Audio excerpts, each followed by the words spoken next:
L'émission Bonjour Côte-du-Sud, une présentation de Guy Simard-Auto qui fait la vente de voitures usagées, la réparation et l'entretien de votre véhicule. Guy Simard-Auto, 401 boulevard Taché-Est, Montmagny, 281-5611. Guy Simard-Auto fait la vente et l'achat de voitures usagées, la réparation de toute marque de voiture, garantie ou non par le fabricant, la vente et l'installation de pneus, changement d'huile à très bas prix et quoi encore. Guy Simard-Auto, 401 boulevard Taché-Est, Montmagny, 281-5611. Les Caisses Desjardins de Montmagny-Lillet. Fier partenaire de l'émission Bonjour Côte-du-Sud. Les Caisses Desjardins de Montmagny-Lillet, fier partenaire de l'émission Bonjour Côte-du-Sud. Tous ensemble, nous contribuons à faire rayonner des milliers de jeunes. Desjardins, toujours là pour faire briller la jeunesse. Bonjour et bienvenue à notre émission de ce jeudi 30 juillet de Bonjour Côte-du-Sud en vacances, alors que pendant cette période de vacances, on vous présente les meilleurs moments de notre émission au cours de l'année. On reçoit aujourd'hui M. Adrien Pouliot, chef du Parti conservateur du Québec. On aura également une portion de Regard sur Saint-Jean-Port-Joli et la chronique IGA avec le chef Benoît Tardy. Je vous souhaite une bonne émission.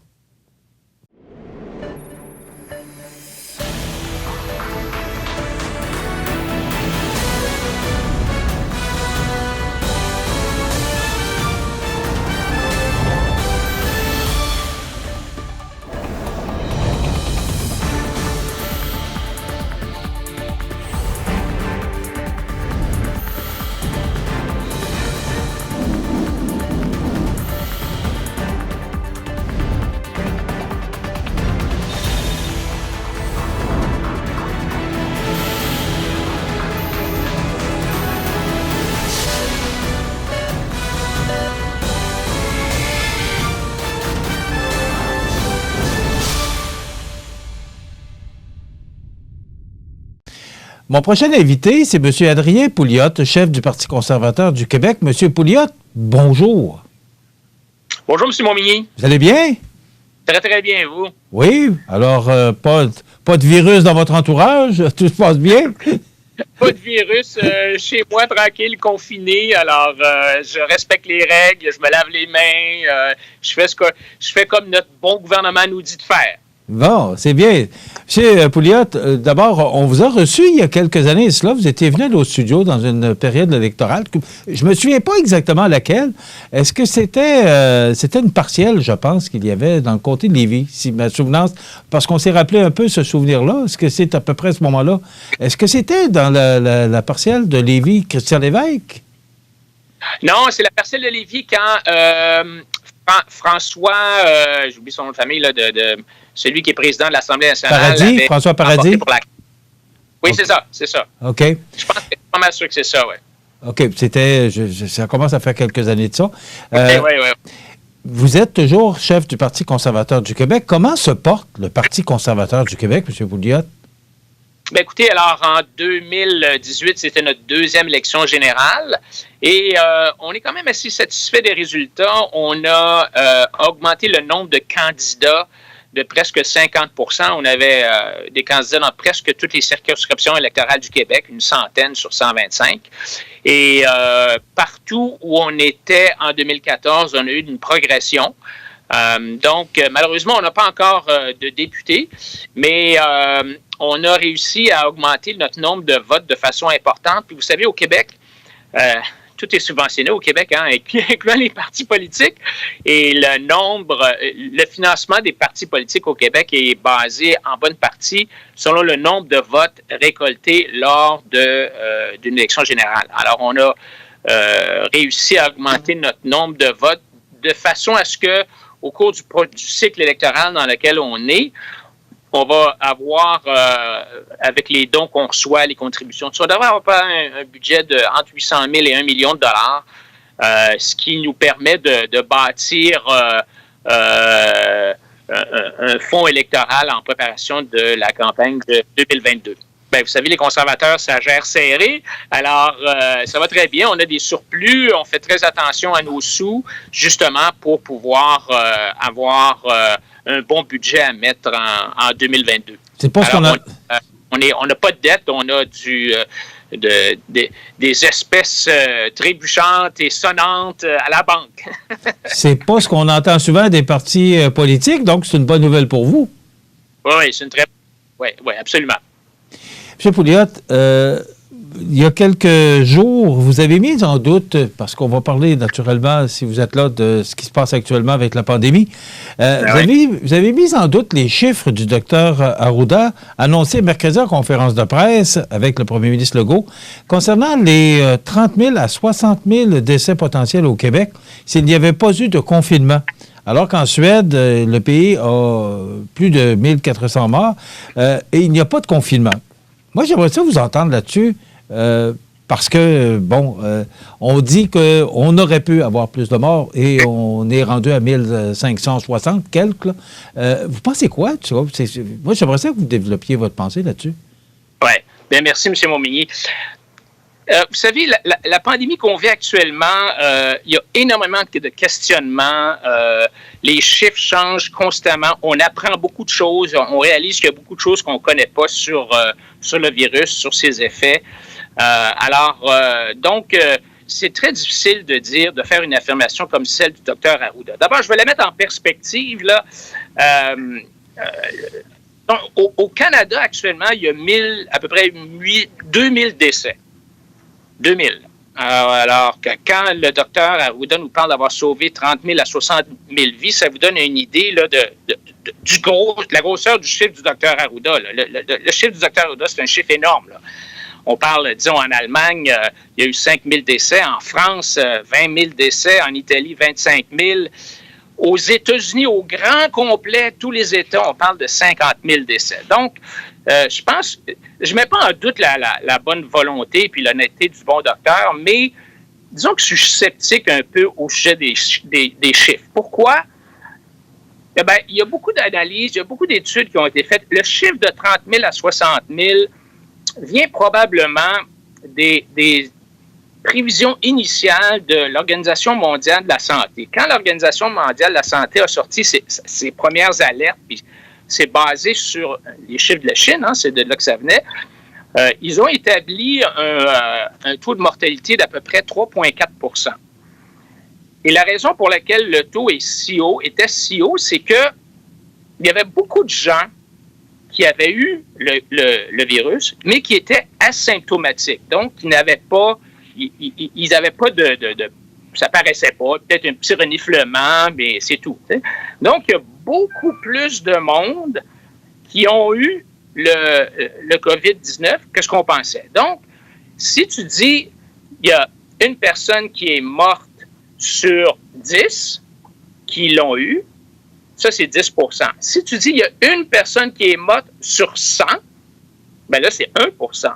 Puis s'il y a une personne qui est morte sur 1000, c'est 0,1 %. Alors, à mesure qu'on apprend qu'il y a beaucoup de monde qui ont eu le COVID-19, mais qui en sont guéris et qui n'ont pas eu de problème, bien là, on réalise finalement que les projections initiales de 3,4 % de l'Organisation mondiale de la santé étaient complètement exagérées. Ils avaient les connaissances à ce moment-là. C'est pas une critique, c'est tout simplement qu'il y a beaucoup de choses qu'on ne sait pas et qu'on apprend avec le temps. Donc, je pense que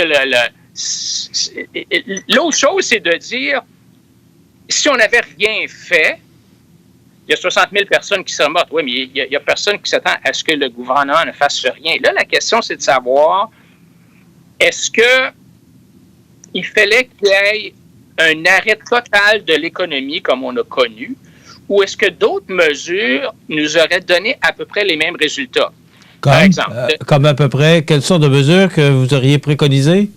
Bien, par exemple, le port du masque. Par exemple, la distanciation sociale. Ça, j'ai pas de problème avec ça. Il y a la fermeture des écoles. Il y a des données scientifiques. Ben, les écoles, ça varie. Il y a des études qui disent que oui, des études qui disent que non, mais quand même, il y a quand même de dire on ferme, il n'y aura pas de partie de hockey au Centre Bell, des choses comme ça. C'est correct, ça. Je pense que il y avait des mesures nécessaires, mais est-ce qu'il fallait vraiment fermer toute l'économie? Il y a des analyses qui ont été faites, entre autres par quelqu'un qui s'appelle Lyman Stone, qui a regardé l'impact de ce qu'on appelle un confinement total là, par rapport à la courbe, la fameuse aplanissement de la courbe. Et ce qu'on réalise, puis c'est pas facile de trouver les chiffres, mais le meilleur exemple qu'on a, c'est en Espagne où la pandémie, la courbe avait commencé à baisser bien avant le confinement obligatoire. Et il faut comprendre que le confinement obligatoire, si tu le fais le jour 1, tu ne peux pas t'attendre à ce que les décès baissent le lendemain parce que tu as une période d'incubation qui est entre 15 et 30 jours. Donc, il faut vraiment... C'est une analyse assez précise et assez complexe des chiffres, mais ce que ça dit, c'est que cette étude-là, entre autres, et une autre étude qui est parue récemment dans le Wall Street Journal, elle a fait que c'est pas clair qu'un confinement total soit nécessaire. Oui, ça prend certaines mesures. Alors donc, quand le docteur Arruda dit, c'est parce qu'on a fermé le Québec qu'on a sauvé de 30 000 à 60 000 vies, moi je dis, soyons prudents, attendons. Peut-être que d'autres mesures moins destructrices de l'économie auraient eu un résultat aussi bon. Ce qu'on dit également, c'est que la majorité des décès sont en CHSLD. Oui. Alors, ça démontre peut-être un peu votre théorie oui. du fait que 30 000 morts, il n'y a pas ça, je pense, dans les CHSLD, mais c'est là que les décès sont principalement dénoncés. Oui, et l'autre aspect, M. Montmigny, qui est intéressant, c'est quand on regarde l'âge des victimes au Québec, presque la totalité, je dirais, des victimes ont 60 ans et plus. En tout cas, ont 50 ans et plus. Je pense que c'est moins de 1% des décès de gens qui ont en bas de 50 ans. Alors, est-ce qu'il fallait vraiment que tous ceux qui ont moins de 50 ans cessent d'aller à l'école, cessent de travailler, cessent d'étudier? Est-ce qu'il fallait vraiment aller aussi loin que ça? C'est la question qu'on peut certainement se poser. Évidemment, il faut protéger les personnes frêles, les personnes qui ont des maladies, de l'emphysème, des trucs comme ça, et nos aînés. Absolument ça, c'est certain qu'il fallait faire ça. Puis d'ailleurs, on doit se poser la question, est-ce que c'est ça qu'on a fait au Québec? Tu sais, je pense qu'on a mis beaucoup d'efforts au niveau hospitalier, mais est-ce qu'on a vraiment bien géré la situation au niveau des CHSLD? C'est pas le moment là, de faire d'être le gérant d'estrade. On aura bien le temps, une fois que tout ça soit fini, de faire une analyse.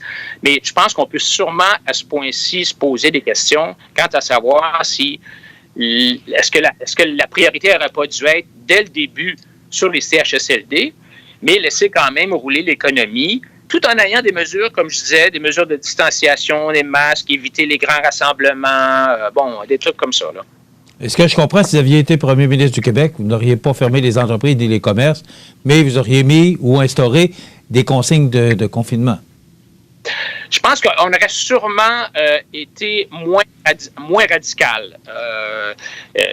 Quand on regarde à travers... Puis ça dépend des endroits aussi, Montmigny. Vous savez, quand on est dans une ville comme Montréal, c'est pas la même situation que quand on demeure à Sept-Îles ou à Lévis, ou, je sais pas moi, à Saint-Gabriel. C'est pas la même chose. Alors, je me demande, par exemple, est-ce qu'il fallait vraiment fermer les entreprises, je prends l'exemple de cette île, là, mais rien que pour illustrer que c'est pas la même chose parce qu'on n'a pas la même densité de population, on n'a pas le même risque. Alors, on va parler de déconfinement au moment où on va diffuser l'entrevue. On va être sur le point d'entendre les plans de déconfinement de M. Legault. Et moi, je pense qu'il y a une différence à faire entre Montréal ou la communauté métropolitaine de Montréal et le reste de la province. Je pense qu'il faut avoir un déconfinement qui est intelligent. Et je pense que nos mesures de confinement ont été un peu appliquées partout à travers la province. On verra à l'analyse si c'était vraiment nécessaire. M. Pouliot, j'aimerais ça vous réentendre après, lorsqu'on sera sorti de cette pandémie. J'aimerais ça vous entendre, avoir vos commentaires de la façon que ça va se faire, puis savoir aussi, avoir vos commentaires sur ce qui se passe chez vos voisins d'Ottawa, le Parti conservateur, avec la course à la chefferie, tout ce qui se passe. Ouais, j'aimerais bien ça vous entendre là-dessus. C'est très intéressant. Je vous remercie d'avoir été avec nous. Puis, on va s'en reparler prochainement. Parfait, merci. Merci beaucoup d'avoir été avec nous. Voilà, c'était M. Adrien Pouliot, chef du Parti conservateur du Québec. Ça complète. On s'arrête. Tu sais ce que c'est un klaxon de courtoisie, jeune homme? Je suis sûr que c'est ce que ta mère voulait faire. Non, pas du tout. Vous n'avez qu'à vous excuser et on pourra oublier tout ça. Ignore-le. Je crois pas que vous sachiez réellement ce que c'est une mauvaise journée. Mais vous allez le découvrir. Mais qu'est-ce que vous voulez? Je veux vous apprendre ce qu'est réellement une mauvaise journée. Et que vous appreniez à dire que vous êtes désolé. Parce que vous allez en avoir besoin. Vous regardez le réseau de télévision C'est ma TV. Les Caisses Desjardins de Montmagny-Lillet, fier partenaire de l'émission Bonjour Côte-du-Sud. Votre magasin Coop, c'est un large éventail de fruits et légumes, gâteaux personnalisés, mets cuisinés, bouchées à votre service, charcuterie, fromage, poissons frais, produits locaux. Une fraîcheur garantie à chacune de vos visites à votre magasin Coop IGA Extra de Montmagny. Vous regardez le réseau de télévision C'est ma TV.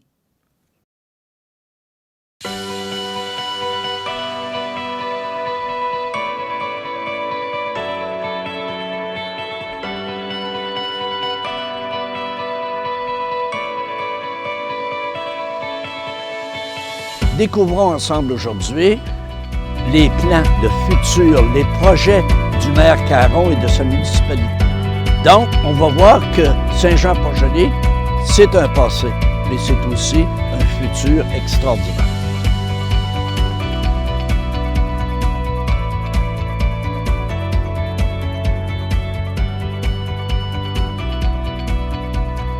Dans le cadre de la série Regards sur Saint-Jean-Port-Joli, nous en sommes déjà au 4e épisode.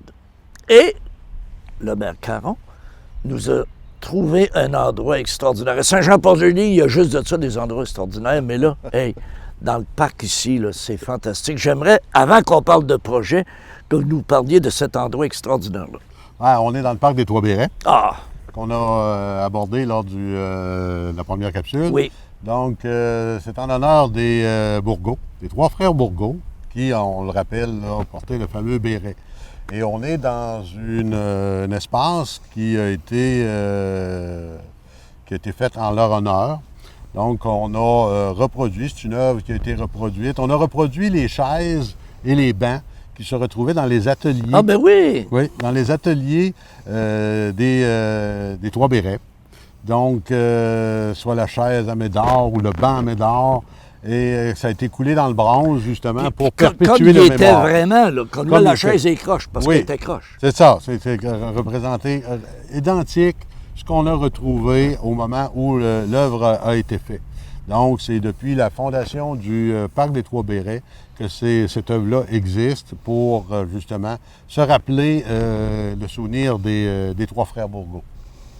Puis il y a toutes sortes de belles sculptures ici aussi, là. Absolument. Des sculptures qui nous proviennent justement des internationales de la sculpture, des biennales de la sculpture aussi. Donc, et on a même un totem couché. Oui. J'aimerais que vous en parliez 2 secondes. C'est le totem, c'est un héritage de Québec 84. Okay. Donc, il y a eu un événement en 84 de sculpture à Saint-Jean-Port-Joli.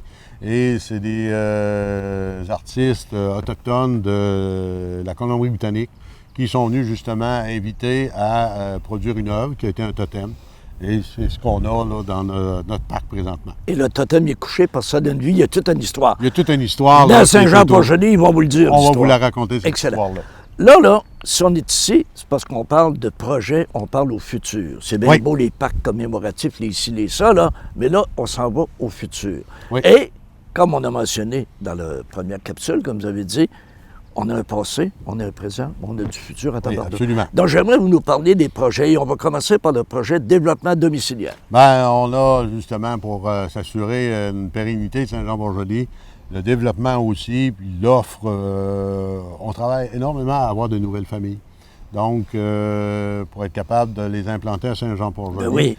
On veut justement, on travaille à un projet de domiciliaire pour fournir au moins un minimum de 15 ans d'assurance de terrain résidentiel bâtissable à On ne fera pas ça Saint-Jean-Port-Joli. petit bout par petit bout par petit bout. Absolument Ah, pas. Non, mais on veut, avec tout ce que ça comporte comme dédale administratif au niveau de la construction d'un plan domiciliaire comme ça. Donc, on veut assurer un minimum de 150 terrains au moins. Donc, on parle d'un besoin pour combler les 15 prochaines années à Saint-Jean-Port-Joli. On travaille pour les générations futures. Et là, qui dit développement domiciliaire, dit aussi petits irritants à l'occasion. Oui, c'est sûr. À l'occasion. C'est sûr et certain. Avec l'environnement, avec ça, il y a toutes sortes de choses à vérifier, là. C'est ce que je vous ai parlé des dédales administratifs qui peuvent nous agrémenter le rôle d'élus et d'administrateurs municipaux. Qui font que certaines journées, c'est plus dur que d'autres. On se questionne beaucoup plus certaines journées que d'autres. Excellent. Donc là, développement domiciliaire, c'est enclenché, on va y aller, puis tout ça.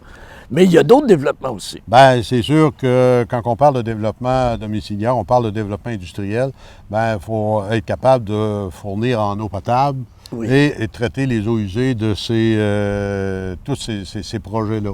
Donc, on travaille présentement, notre usine de filtration est là depuis 1987.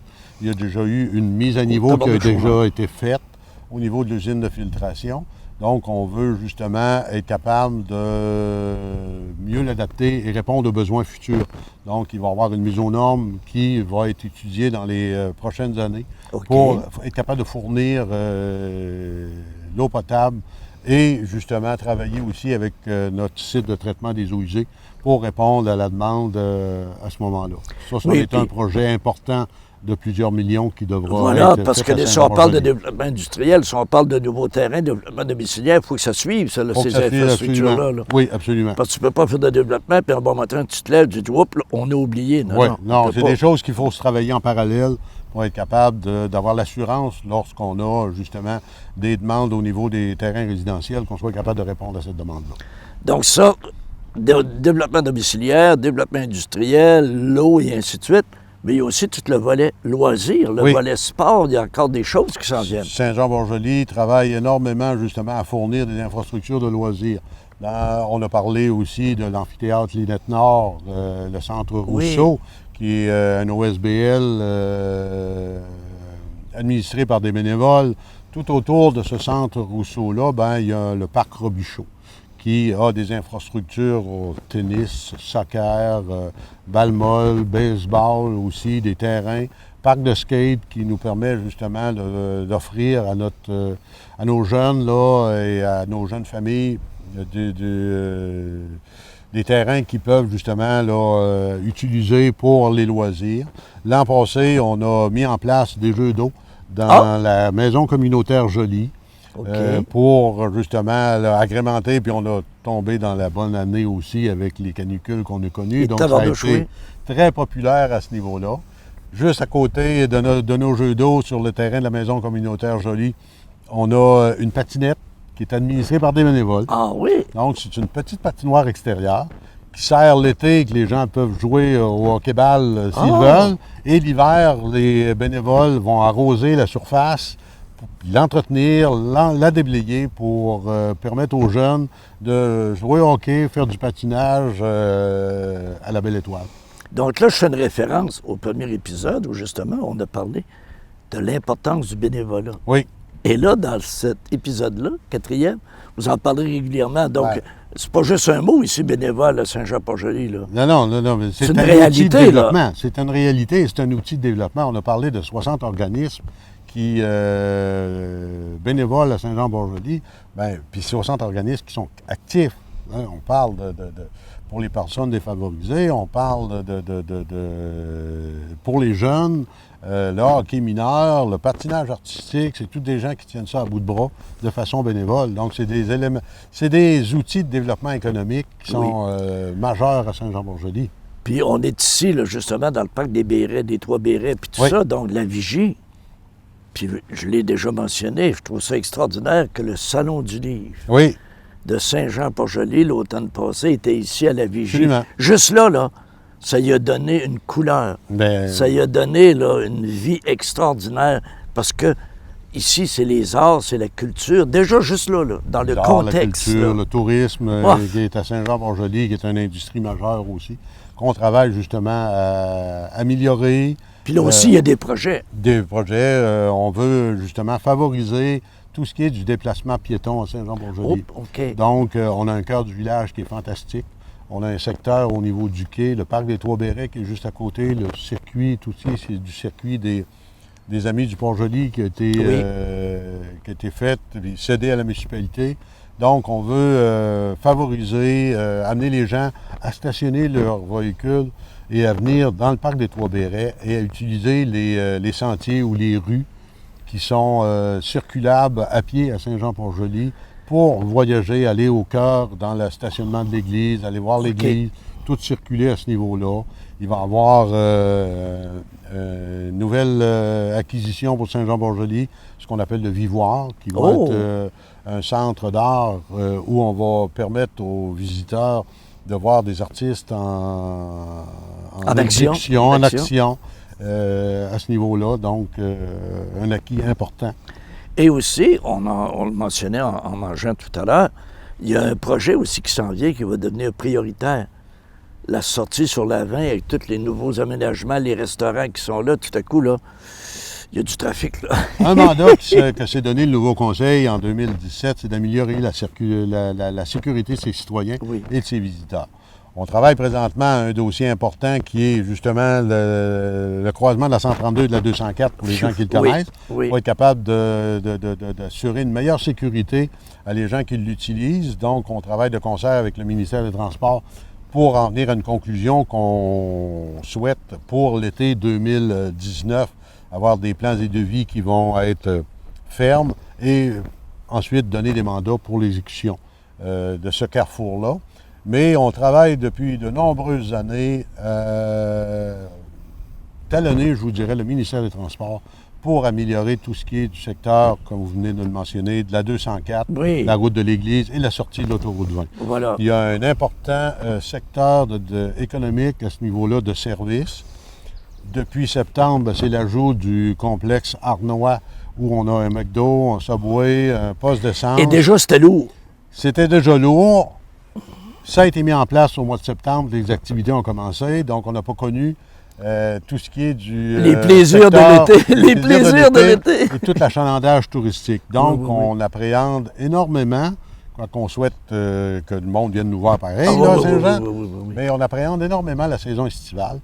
Donc, on presse le ministère des Transports, parce que c'est un secteur sous juridiction du ministère des Transports, à travailler énormément là, à nous amener une solution pour 2019 pour, une fois pour toutes, régler et mieux harmoniser la circulation dans ce secteur-là. Donc, les projets, on en a des projets. Les projets, c'est pas ça qui manque à Saint-Jean-Port-Joli. Donc, ça veut dire Saint-Jean-Port-Joli, un passé extraordinaire. Oui.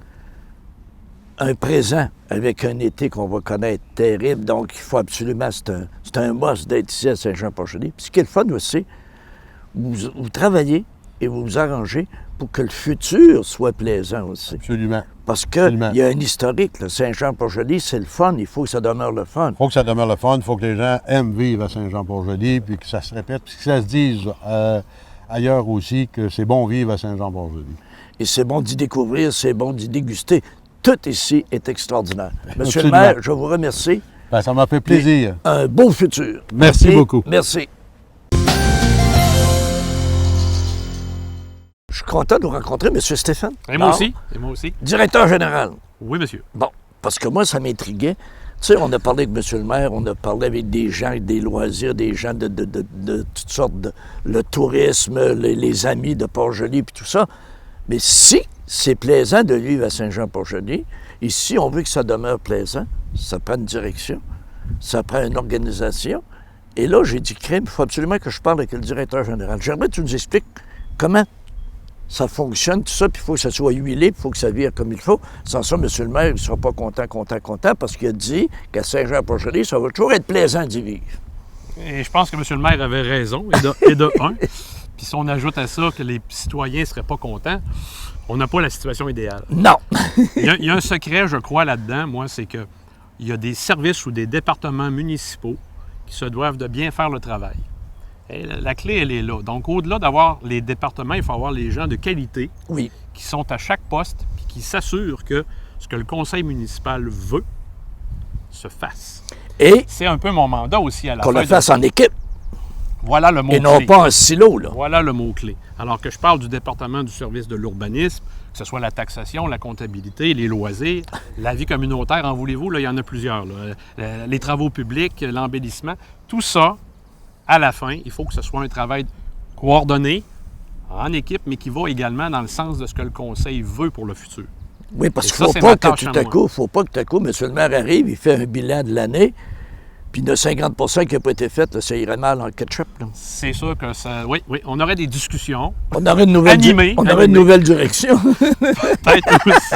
Peut-être aussi. Mais ce que je peux vous dire, c'est qu'à date, le conseil, du moins celui qui est en place, avec ses visions et ses orientations claires, nous transmet de l'information ou des directives que nous, il faut s'assurer qu'on va dans le même sens. Parce qu'il ne faut pas oublier une chose, hein? Les élus représentent la population. Et qu'est-ce que la population veut? Il faut que les élus le rendent comme ça. Donc, c'est une grande chaîne.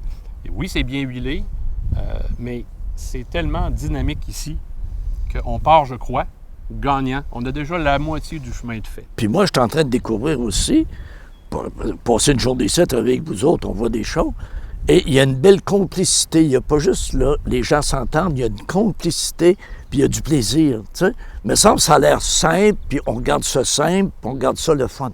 Un autre secret, avoir du plaisir. Voilà. Quand on a du plaisir, et je crois avoir entendu parler du bénévolat, parce que ici, on carbure au bénévolat, la dynamique, elle est là, les gens sont actifs. Tant que tu as du plaisir, tu vas continuer. Et voilà. Et c'est la même chose au niveau de la structure ou de l'administration municipale. Excellent. Monsieur Allard, je vous remercie. Bien, c'est moi qui vous remercie. Puis je vois que tout va bien. Tout va bien. Excellent. Merci. Merci.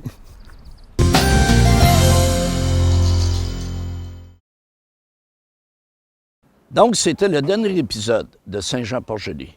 Quelle municipalité extraordinaire. J'espère que, tout comme moi, vous avez découvert une municipalité qui devient un incontournable pour 2019, pour nos visites et pour un été touristique extraordinaire. Bon été!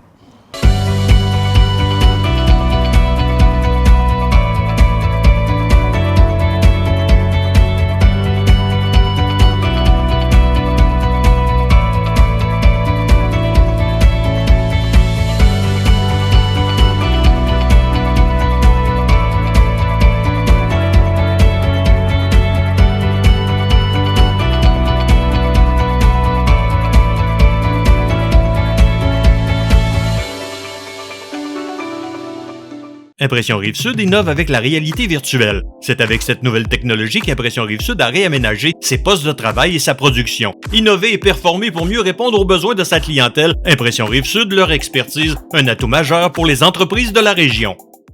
Votre magasin Coop, c'est un large éventail de fruits et légumes, gâteaux personnalisés, mets cuisinés, bouchées à votre service, charcuterie, fromage, poissons frais, produits locaux. Une fraîcheur garantie à chacune de vos visites à votre magasin Coop IGA Extra de Montmagny. En 1833, un jeune de 20 ans eut une idée. Une petite idée qui allait devenir un grand projet. Aujourd'hui, le rêve d'Ozanam est devenu réalité. Au Québec, depuis 1848, la Société de Saint-Vincent-de-Paul est là pour aider lors des pires catastrophes.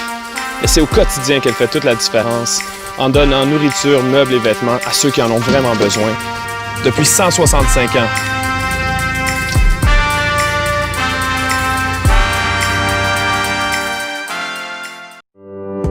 Lorsque vous roulez et vous apercevez une intervention policière, vous devez respecter le corridor de sécurité. C'est pour protéger la personne qui intervient. Sinon, vous risquez une amende entre 200 et 300 $ et 4 points d'inaptitude. Le corridor de sécurité, ça s'applique pour les véhicules d'urgence, de surveillance et de remorquage. Assurez-vous bien de respecter le corridor de sécurité.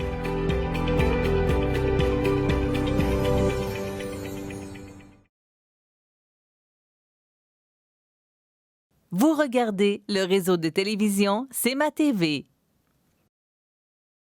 La chronique culinaire avec Benoît Tardy. une présentation de votre magasin Coop IGA Extra de Montmagny. Je vous souhaite la bienvenue à cette autre chronique culinaire présentée par votre magasin Coop IGA Extra de Montmagny. Je suis donc en compagnie aujourd'hui de mon éternel, mon habituel collègue. Oh, Après 145 recettes. Comment s'est habitué? Oui, oui. Benoît Tardy, bonjour. Bonjour, ça va bien? Oui. Et Francis Rouleau, le directeur général du magasin Coop IGA Extra de Montmagny. Bonjour, Francis. C'est mon plaisir, monsieur. Oui. Michel. Merci. Ça va venir. Ça va venir. Il faut enlever le vous, on va s'adapter. On va passer au travail. Alors, aujourd'hui, Francis, c'est un... Francis, j'ai bien dit Benoît. Pizza Getty au saumon fumé. Oui, c'est une petite pizza réinventée que je vais vous faire. Tu sais, j'ai pensé ça ce matin, me levant, ça veut dire que je vais vous le présenter. OK. C'est une recette nouvelle génération. Bon, mais une bonne pensée, ça. Donc, ça veut dire que ça commence par une pizza. Oui, mais qu'est-ce que j'ai pris? La plupart du temps, on a toujours pris avec la traditionnelle pizza avec la pâte. À cette heure, on a beaucoup de pizzas minces que j'ai dans mon département. Avant, c'était tout à pâte de blanche. À cette heure, on a au blé, on a aux tomates séchées. Là, j'ai pris ça pour la pâte à pizza. On a prendre des pitas parce qu'il y a beaucoup de pitas, surtout à boulangerie, avec plusieurs sortes. Ça veut dire avec beaucoup de saveurs, je ne sais pas toutes les sortes. Il y en a même aux épinards. Si vous voulez faire d'autres pizzas, dans le fond, vous mettez qu'est-ce que vous voulez dessus, puis vous avez votre saveur, dans le fond. Et des pains nanes aussi, je pense. Oui, c'est ça, oui. Puis je pense que c'est des très beaux produits à découvrir. Puis c'est des pains qui sont bons. Est-ce que c'est nouveau, ça? Non, ça fait un petit bout, là.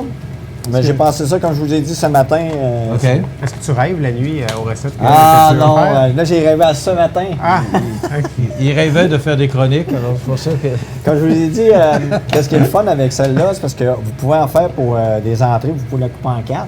Pour plus présentation, pour nous ici, en triangle, qui va rentrer dans notre assiette spécifiquement. Qu'est-ce que je vais faire? On va mettre un petit peu d'huile. OK? Comme ceci. Là, je vais vous la faire façon charcoal, dans le fond. Oui. Parce que quand je vais avoir tout mis mes produits dessus, d'habitude, on l'envoie sur le barbecue. Je dis charcoal, il faut que j'ai un anglicisme. Oui, parce que c'est le temps du barbecue. Oui, définitivement. Francis, on est au mois d'août déjà.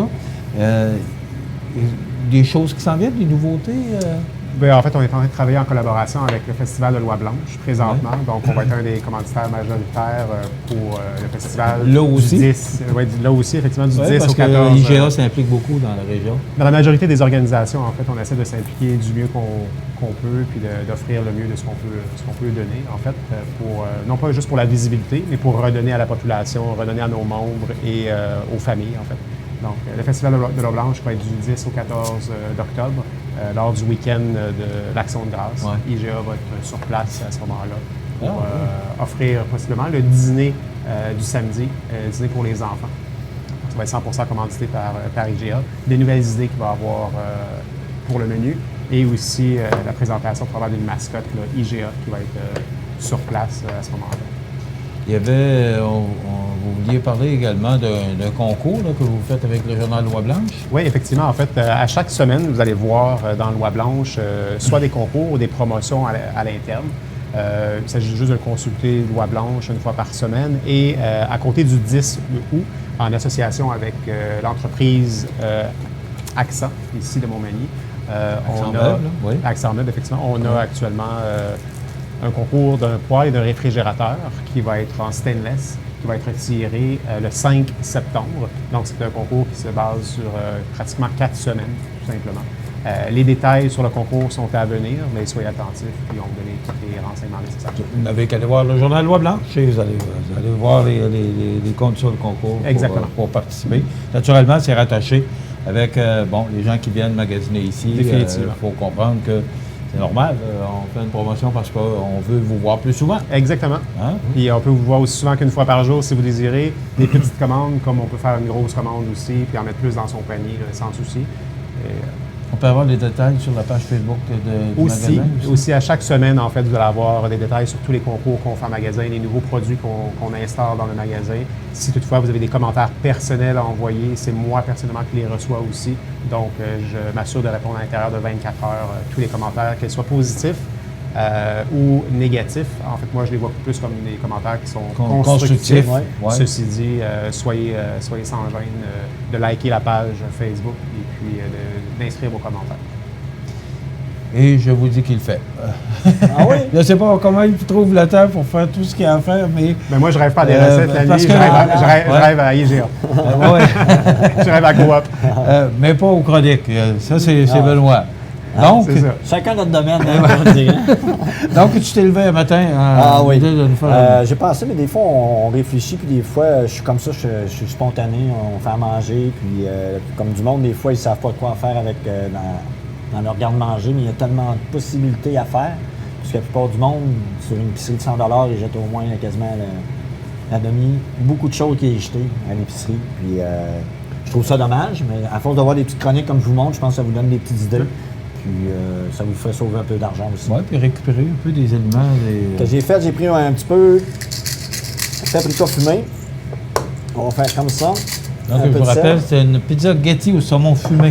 Qu'est-ce que je vais faire? Je vais prendre des petits bocconcini. OK? C'est juste pour donner... Qu'est-ce que c'est ça? C'est des miniatures, des bocconcini miniatures. Bocconcini? Oui, miniatures. Là, je vais les faire au paprika fumé. J'aurais pu les faire à n'importe quelle chose. J'aurais pu prendre des épices grecques. Surtout, là, on a beaucoup de multiples épices avec des épices indiennes. C'est des hindous. En tout cas, c'est ça. Puis, vous savez que c'est des très bonnes épices. Je pense que moi, je travaille beaucoup avec ça. J'en achète beaucoup. Puis, c'est des épices qui sont goûteuses. C'est pas, comme on dirait, des épices moins... Mais ceux-là, oui, puis on a un choix immense. 182, je pense. Effectivement, en fait, c'est tout près de la section du vrac. Après la poissonnerie, dans le bout du lot, vous avez une variété de petits tiroirs que vous puissiez ouvrir. Puis chacun des tiroirs avec une épice différente, avec des indications qui sont sur un document accroché à côté du comptoir d'épices. Parlez du vrac, Francis, il y a des aliments qu'on retrouve ici, un département pour le vrac. Oui, effectivement. En fait, comme vous avez probablement pu observer dans le magasin, on a ajouté un gros meuble de vrac et un meuble de vrac bonbon. C'est la nouvelle tendance, hein? Effectivement. Ben, en fait, c'est au contenant. C'est moins coûteux aussi que d'acheter généralement dans les sacs qui sont déjà en tablette. Et puis, la rotation du produit se fait de façon plus naturelle, moins grande quantité, on en achète plus régulièrement, puis les prix sont moins élevés que le sac. On a aussi une promotion de faire son propre contenant pour 3 $ uniquement. Donc, c'est un verre qu'on remplit pour le montant fixe de 3 $, peu importe le produit que vous choisissez dans les noix, dans les fruits séchés, dans les arachides, dans les sésames, dans les tournesols, les petits grains. On continue? On continue. Non, mais c'est bien. La poêle est chaude. Qu'est-ce que je vais prendre? Je vais prendre des poivrons que je vais venir faire saisir un petit peu, juste pour donner un petit peu de goût à votre saumon fumé. Toujours salé, poivré. Comme ceci. Dans le fond, il ne faut pas que ça aille trop cuit. Ça veut dire, laissez-les pas trop pour qu'ils viennent trop flasques. Parce que faut qu'ils restent croustillants? Faut qu'ils gardent leur fraîcheur. OK. Ce que je vais faire aussi, on va venir mettre des morceaux de saumon fumé à l'intérieur. Comme ceci. La quantité, c'est pour une personne? Oui, là, je vais en faire pour 2 personnes parce que je vais faire 2 présentations. OK. Ça veut dire comme ça. Vous voyez, juste pour faire saisir vos poivrons. Le saumon fumé, de toute façon, il est déjà cuit. Ça veut dire ça ne sert à rien qu'il sèche trop parce qu'il va tout s'effouillocher et il ne sera pas beau. Ça veut dire qu'est-ce qu'on aime, qui veut qu'on reste, c'est que les morceaux sèillent des bons gros morceaux quand vous mangez, puis ça goûte vraiment le saumon fumé. Ensuite... Avez-vous ça cuisiner? Oui, j'avais ça, effectivement. En fait, j'ai suivi un cours de cuisine à l'époque, mais ça fait des années que j'ai pas cuisiné. Je cuisine sur mon barbecue chez nous pour moi-même, mais je ne remplacerai pas Benoît. Je vais laisser son travail, sa job. Qu'est-ce que j'ai pris, comme on a déjà parlé dans les autres chroniques? Le pesto Legrand, aux tomates séchées. Vu qu'on a une pizza pour vraiment venir altérer le goût. Super bon. Ça s'appelle le Grand. Le Grand. C'est un produit du Québec. Oui. Vous voyez, ça sent bon, ça sent la... Qu'est-ce qui est le fun, là? D'habitude, je vous dis, on met de la crème, mais pour la recette, je ne mettrai pas de crème parce qu'il faut le garder. On va remettre nos petites boules? Nos petites boules, juste pour qu'ils viennent tiédir. Michel. Les petites boules. Et là, ben, naturellement, pizza Getty, alors... On va mettre... Juste pour altérer. Vu qu'on va, dans le fond, quand elle va être toute prête, on va s'en aller chez le charcoal, si vous voulez, parce qu'on peut les préparer d'avance. Puis dans le fond, si vous avez un petit fumoir avec votre charcoal, des fois, il y en a qui mettent dans un petit contenant des écorces de bouleau qui peuvent faire cuire, ça fait de la boucane d'en bas. Ça va faire comme venir fumer votre chose avec les petits bocconcini. Ça vous donne un produit fini. Bon, comme ça. Qu'est-ce que je vais faire? On va prendre mon assiette. Malheureusement, on ne peut pas retransmettre l'odeur. J'espère qu'un jour, on pourra ajouter ça à la télévision, mais ça sent tellement bon. Là. Peut-être qu'on ne sera plus là, monsieur. Moi, certain. Là. Ouais. Qu'est-ce que je vais faire? Je vais venir chercher toutes mes... On va venir comme ça la mettre dessus. Qu'est-ce qui est le fun? On aurait pu prendre un brie, un oka, puis venir le mettre par-dessus, juste pour... Vous voyez, les petits bocconcini est tout en train de fondre. Ça va faire un beau produit fini, comme ceci. C'est juste de ne pas saler les bordures d'assiette, comme dirait mon chef cuisinier. C'est important. Ensuite, qu'est-ce que je vais faire? On aurait pu le faire aussi dans un piment, juste pour qu'il tombe comme une genre de petite entrée. Ça aurait été super beau. Ensuite, on va rajouter, comme vous le savez, des petites herbes fraîches, juste pour venir donner un bon goût. Juste pour que ça... Tu sais, c'est tout... c'est simple, mais le monde aime ça. Vous arrivez, si vous voulez avoir paraître une assiette un petit peu mieux, vous rajoutez des belles petites fines herbes, surtout qu'on peut en faire pousser dans les jardins. Puis en plus, à Coop de Montmagny, on a une panoplie qu'on peut trouver. Puis ça vous donne une pizza gâtie comme ça. Vous voyez, ça a pris quand même 5 minutes, 10 minutes. Très simple. Ouais. Ça vous donne un beau produit fini comme ça. Le bocconcini, qu'est-ce qui est le fun, je l'ai fait cuire avec un peu de paprika parce que ça n'a pas beaucoup de saveur. On aurait pu prendre des épices grecques, les faire à la grecque. On aurait pu les prendre au cajun. On le dit souvent, c'est au goût. Là, oui, j'aurais pu les faire, c'est ça, au cajun, au curry, tu sais, t'as beaucoup. Puis c'est ça, ça donne un beau produit à découvrir. Puis qu'est-ce que je trouve qui est le fun? Vous pouvez en faire une plus grande. Ou vous pouvez faire la même chose, mais avec une pâte traditionnelle. Le mettre au four avec du fromage, mozzarella. Pas beaucoup. Et avec du saumon. Le monde vont dire une pizza traditionnelle. D'ailleurs, vous avez utilisé le saumon fumé qu'on trouve dans le département de la poissonnerie. Oui. J'aimerais juste ajouter qu'on va avoir aussi un nouveau concept de produit du Québec, un nouveau congélateur. Vous allez retrouver dans le département de la poissonnerie. Il va être en bois et c'est des produits du Québec de la Gaspésie. Ceci dit, ça va être disponible autour de la mi-août, début septembre. Soyez attentifs, 100% québécois comme produit de poisson et de fruits de mer, emballés dans des boîtes recyclables. Donc, intéressant. Donc, encore beaucoup de changements, Francis, à l'horizon. Regardez cette magnifique présentation, cette pizza gâtie au saumon fumé. Donc, il faut surveiller le concours, il faut surveiller les changements qui s'en viennent. Il y a beaucoup de changements. Pour le 55e, on veut faire des changements. Ça se pourrait que vous cherchiez certains produits qu'on aura déplacés dans le magasin. C'est bien hors de mon contrôle, en ce sens où c'est une façon aussi pour nous de vous présenter des nouveaux produits que de les déplacer d'un comptoir à l'autre. Donc, si vous avez des questions, vous ne gênez pas. Tous les gens qui portent des chemises grises, identifiées IGA, des chemises blanches ou tout employé en magasin est là pour vous servir aussi, puis vous montrer sont où les produits, les nouveaux, autant que les anciens qu'on a déplacés, que vous ne retrouvez plus, mais qui sont toujours là. On ne retire pas de produits sur le plancher, on fait juste déplacer certains produits. On a dit que ça changerait beaucoup dans les fruits et légumes particulièrement. Oui, effectivement, dans les fruits et légumes, dans la boulangerie aussi, il va y avoir des changements. Département de la viande, certaines nouveautés aussi qui vont rentrer. Il faut se comprendre, Francis, que c'est toujours dans le but de s'améliorer puis d'offrir une meilleure qualité, la qualité pour offrir aux clients. Oui. Une expérience de magasinage, en fait, plus qu'autre chose. Moi, je dis souvent, Coop IGA, ça nous appartient. Alors, c'est à nous, s'il y a quoi que ce soit, vous pouvez... Commentaires. On dit toujours constructif, moi, je trouve ça important de le mentionner. Mais vos commentaires sont importants parce que c'est vous qui magasinez ça. Alors, si vous avez des commentaires ou même on en a parlé régulièrement, vous aimeriez avoir un produit, moi, pour l'avoir fait, là, expérience vécue, dans le centre gluten, vous le demandez et c'est pas long qu'on réagit. Là. Ça réagit très rapidement. Alors, c'est votre magasin, ça vous appartient, c'est à vous faire ce qu'il faut. Merci beaucoup, messieurs. De rien, fait plaisir. Merci, Michel. Alors, on va se retrouver la semaine prochaine, Benoît, pour une autre suggestion. Oui. Pizza Getty au saumon fumé, avec notre chef Benoît Tardy, que vous pouvez voir en tout temps au mets préparé, toujours là. Toujours là. Répondre aux C'est comme questions. je vous ai dit, vous cherchez vraiment des produits qui a déplacé, venez me voir en priorité. Si je suis là, je vais aller vous le montrer ou je vais chercher quelqu'un pour vous le trouver. Bon, Benoît, en quelques secondes, est-ce qu'il y a des nouveautés au mets préparé? Pas pour l'instant. Là, on s'en va vers plus...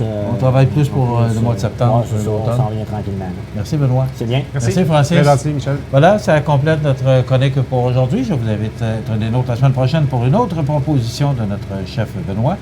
Entre-temps, je vous rappelle que cette chronique culinaire vous est présentée par votre magasin Coop IGA Extra de Montmagny. Voilà, ça complète. Desjardins et ses membres sont toujours là pour faire briller la jeunesse. Les jeunes ont des rêves, des ambitions, des projets et les caisses Desjardins de Montmagny-Lillet sont fiers de les soutenir et de les faire rayonner. Desjardins, toujours là pour faire briller la jeunesse. Santé, beauté, photo. Votre Jean Coutu de Montmagny, c'est tout ça et encore bien plus. Jean Thibault et toute son équipe du Jean Coutu de Montmagny sont fiers de s'associer à CEMA TV dans la présentation de la pouponnière et profitent de l'occasion pour féliciter les heureux parents. Chez Promutuelle Assurance Montmagny-Lillet, on est là, à proximité, pour vous offrir tous les services en assurance. De l'accueil à la direction générale, en passant par les agents, la souscription, la comptabilité, la prévention et l'indemnisation, des professionnels de chez nous sont heureux de répondre à tous vos besoins. Promutuelle Assurance Montmagny-Lillet est là, dans la région, pour ses membres et la communauté. Tu sais ce que c'est un klaxon de courtoisie, jeune homme? Je suis sûr que c'est ce que ta mère voulait faire. Non, pas du tout. Vous n'avez qu'à vous excuser et on pourra oublier tout ça. Ignore-le. Je crois pas que vous sachiez réellement ce que c'est une mauvaise journée. Mais vous allez le découvrir. Mais qu'est-ce que vous voulez? Je veux que vous appreniez ce qu'est réellement une mauvaise journée. Et que vous appreniez à dire que vous êtes désolé. Parce que vous allez en avoir besoin. La chronique des offres d'emploi présentée par le Centre d'aide et de recherche d'emploi Montmagny-Lillet, le CAR, organisme à but non lucratif, à Montmagny, Saint-Fabien-de-Panay, Saint-Pamphile et Saint-Jean-Port-Joli. 418-248-9559 ou lecar.ca.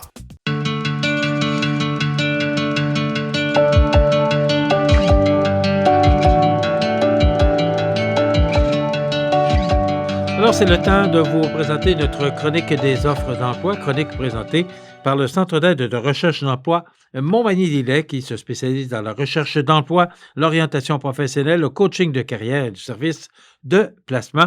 Donc, actuellement, Amisco a plusieurs postes disponibles. Le taux d'embauche usine à partir de 18,28 l'heure. Donc, une belle entreprise de Lillet, Amisco. Vous avez besoin d'informations 247-5025 ou encore, vous pouvez envoyer votre curriculum vitae à rh@amisco.com, rh@amisco.com. Une belle entreprise, un beau fleuron de notre région. Également, Fonderie Poitras, qui est à la recherche d'électromécaniciens, étudiants, préposés à la finition, planificateurs à la production, superviseurs de production, techniciens en comptabilité. Naturellement, vous comprendrez que ces emplois sont autant offerts qu'aux hommes qu'aux femmes. Poitras embauche actuellement à 17,54 l'heure. Ça vous intéresse? Pour information, 247-5041 ou encore, vous envoyez votre curriculum vitae à carrière avec un S, @fonderiepoitras.com. Donc, une belle et autre entreprise de Lillet. Vous rappelez que le Centre d'aide en recherche d'emploi, c'est de l'accompagnement sans frais, équipe professionnelle, service personnalisé, 4 points de service, Montmagny, Saint-Fabien-de-Panay, Saint-Pamphile, Saint-Jean-Port-Joli, 248-95-59 pour plus d'informations. Le Centre d'aide de recherche d'emploi Montmagny-Lillet. Voilà, ça complète notre chronique des offres d'emploi pour aujourd'hui. La chronique des offres d'emploi présentée par le Centre d'aide et de recherche d'emploi Montmagny-Lillet, le CAR, organisme à but non lucratif, à Montmagny, Saint-Fabien-de-Panay, Saint-Pamphile et Saint-Jean-Port-Joli. 418-248-9559 ou lecar.ca. La résidence funéraire Boulanger vous propose une gamme complète de services personnalisés afin de répondre à tous vos besoins en matière de funérailles. Nous vous fournissons des installations et des services innovants qui répondent aux besoins et en évolution des familles d'aujourd'hui. Nous prenons soin de tout afin que vous puissiez vous concentrer sur ce qui est le plus important, votre famille, vos amis et vous-même. Salon funéraire complètement rénové pour votre plus grand confort, grand stationnement, facilité d'accès. La résidence funéraire Boulanger, pour bien faire dans la dignité. Le réseau de télévision CMA TV vous présente les avis de décès. C'est avec une grande tristesse que nous vous faisons part du décès de notre mère, Mme Judith Bernier, survenue le 2 avril 2020 à l'âge de 97 ans et 6 mois, à l'hôpital de Montmagny. Épouse de feu Joseph Joe Corriveau, fille de feu Alexina Fortin et de feu Émile Bernier. Elle demeurait à Montmagny. La famille vous accueillera à la maison funéraire Laurent Normand, 115 rue Saint-Louis, Montmagny, samedi 1er août de midi à 15 h. En raison des circonstances actuelles, nous demandons au public de bien vouloir se conformer aux mesures d'hygiène et de distanciation physique. Le service religieux sera célébré par la suite à 15 h en l'église Saint-Thomas de Montmagny. Les cendres seront déposées au cimetière de Montmagny. La famille tient à remercier tout le personnel des soins palliatifs de l'hôpital de Montmagny, ainsi que le personnel de la résidence Monseigneur de Chêne pour les attentions et les bons soins prodigués. Vos témoignages de sympathie peuvent se traduire par un don à la Fondation de l'Hôtel-Dieu de Montmagny. La direction a été confiée à la maison funéraire Laurent Normand, 115 rue Saint-Louis, Montmagny. À l'hôpital de Montmagny, le 11 avril 2020, à l'âge de 76 ans et 11 mois, est décédé M. Marc Bilodeau. Il était le fils de feu M. Orphire Bilodeau et de feu Dame Rita Bilodeau. Il demeurait à Montmagny. La famille vous accueillera à la salle commémorative du complexe funéraire Laurent Normand, 114 avenue Sainte-Julie, Montmagny, samedi 1er août à compter de 13 h. En raison des circonstances actuelles, nous demandons au public de bien vouloir se conformer aux mesures d'hygiène et de distanciation physique. Une dernière prière aura lieu par la suite à 15 h à la salle commémorative du complexe funéraire. Les cendres seront déposées au cimetière de Berthier-sur-Mer. Sincères remerciements au personnel du département de médecine des soins intensifs ainsi qu'au docteur Héloïsia Proux. Vos témoignages de sympathie peuvent se traduire par un don à la Fondation de l'Hôtel-Dieu de Montmagny ou à la Société canadienne du cancer. La direction a été confiée à la maison funéraire Laurent Normand, 115 rue Saint-Louis, Montmagny. À l'hôpital de l'Enfant Jésus, des suites d'un accident arrivé à son domicile le 25 mai 2020, à l'âge de 77 ans, est décédée Mme Alice Dion, épouse de M. André Lacombe. Elle était la fille de feu M. Lucien Dion et de feu Dame Geneviève Blanchard. Elle demeurait à Montmagny. Le service religieux avec Eucharistie sera célébré le samedi 1er août 2020 à 11 h en l'église Saint-Mathieu de Montmagny. Les cendres seront déposées au cimetière de Montmagny. La famille remercie sincèrement le personnel des soins intensifs de l'hôpital de l'Enfant Jésus pour leur professionnalisme et leur empathie. Vos témoignages de sympathie peuvent se traduire par un don à la Société canadienne du cancer, à la Fondation de l'Hôtel-Dieu de Montmagny et ou à la Fondation de l'Hôpital de l'Enfant Jésus.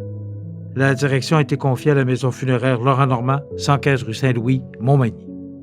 À la maison d'Hélène, le 8 juillet 2020, à l'âge de 59 ans, est décédée Mme Joanne Bernier, conjointe de M. Julien Thibault. Fille de feu Dame Janine Gagné et de feu M. Raoul Bernier, elle demeurait à Lillet, autrefois Saint-Eugène. De sincères remerciements sont adressés aux membres du personnel des soins à domicile du CLSC de Saint-Jean-Port-Joli, ainsi qu'à l'ensemble du personnel soignant de la Maison d'Hélène qui ont su apporter réconfort et soutien.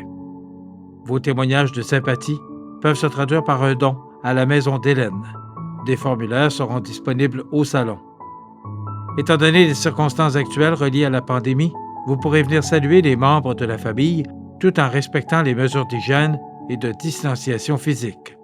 Le port du masque sera obligatoire. Les membres de sa famille vous accueilleront à la résidence funéraire de la Duranté et Fils, 99 7e rue Lillet, samedi à compter de 13 h. Un moment de recueillement aura lieu le samedi 1er août à 15 h à la résidence funéraire. Notez qu'un nombre limité de personnes pourra assister à ce recueillement et que les membres de la famille et leurs proches seront priorisés. La direction a été confiée à la résidence funéraire de la Duranté et Fils de Cap-Saint-Ignace, Lillet, Saint-Jean-Port-Joli et Saint-Pamphile. Aux familles éprouvées, la direction et le personnel du réseau de télévision CMA TV offrent leurs plus sincères condoléances. L'émission Bonjour Côte-du-Sud, une présentation d'Uniprix Santé, 79 de la Fabrique Montmagny. Au service de la communauté, 88 248 55 95.